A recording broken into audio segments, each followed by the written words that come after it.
வணக்கம். துக்ளக் பத்திரிகையுடைய ஆசிரியர் குருமூர்த்தி இருக்கிறார்ல, அவர் சீமானை ரொம்ப பாராட்டியிருக்கிறார். சீமான் பெரியார் எதிர்ப்பை அருமையாக கையாண்டுகிட்டு இருக்கிறார்.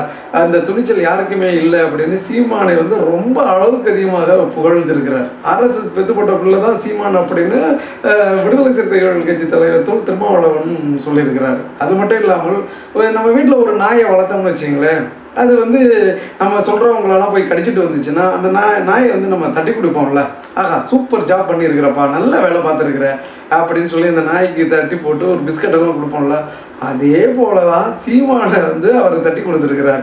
நல்லா நான் சொன்னது மாதிரி நீ குறைச்சிருக்கிற, கடிச்சிருக்கிற, அதனால உனக்கு நாங்கள் கொடுக்க வேண்டியதை கொடுப்போம் அப்படிங்கிறது தான் அந்த பாராட்டு பத்திரம் அப்படின்னு தான் நம்ம பார்க்க வேண்டியது இருக்குது. அதாவது ஒரு தேர்தலில் யாருக்கு ஓட்டு போடுறதுன்னு வச்சுக்கோமே, அந்த மாதிரி நிலையில் பார்ப்பன ஏடுகள் என்ன எழுதுது, அவர்கள் யாரை ஆதரிக்கிறார்கள், யாருக்கு ஓட்டு போடணும்னு அவர்கள் சொல்கிறார்களோ அதற்கு நேர் எதிர்ப்பாடை நம்ம எடுக்கணும் அப்படின்னு தந்தை பெரியார் அவர்கள் சொல்லியிருக்கிறார். ஏனென்றால் நமக்கு விஷய ஞானம்லாம் இருக்காது, ஆனால் பார்ப்பனர்களுக்கு தெரியும் நம்ம யாரை ஆதரித்தால் நமக்கு நலன், நம்ம இன நலன் சார்ந்து அவர்கள் சிந்திப்பாருங்க.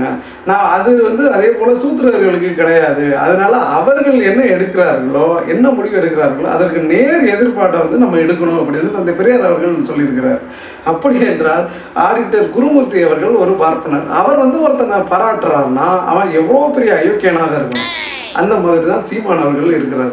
சீமான் அவர்கள் யாருக்காக வேலை செய்கிறார், யாருடைய அடிவருடியாக இருக்கிறார் அப்படிங்கிறது வெட்ட வெளிச்சமாகிருச்சு. பார்ப்பனர்களின் அடிவருடியாக இருந்துக்கிட்டு சும்மா மேடையில் தமிழ் தேசியம் தமிழ் தேசியம் அப்படின்னு பேசிக்கிட்டு இருக்கிறார்.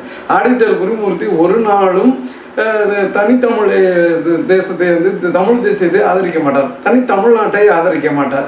அதே போல தனி ஈழத்தையும் ஆதரித்ததே கிடையாது. பார்ப்பன பத்திரிகைகள் ஒருபோதும் ஆதரித்தது கிடையாது. இவங்களை சீமானை ஆதரிக்கிறாங்க. இவர் அவர்களுக்கு ஏதாவது பிரச்சனைனா முதல் நாளாக போய் குரல் கொடுக்கிறார். ஸோ இவர்கள் இருவரும் கூட்டணியில் இவர்களுக்கு அடியாள் வேலை பார்த்துக்கிட்டு இருக்கிற சீமான் அப்படிங்கிறது வெட்ட வெளிச்சமாக ஆயிடுச்சு. ஏற்கனவே முழுசாக நனைஞ்சாலும் முக்காடு எதற்கு அப்படிங்கிறது போல சீமான் முழுசாக நனைந்து விட்டார். இப்போது தேர்தல் வர நேரத்தில் தான் தெரியும் தமிழக மக்கள் எப்பொழுதுமே இந்த மாதிரியான பார்ப்பன அடிவருடைகளை ஒருபோதும் ஏற்றுக்கொள்ள மாட்டார்கள்.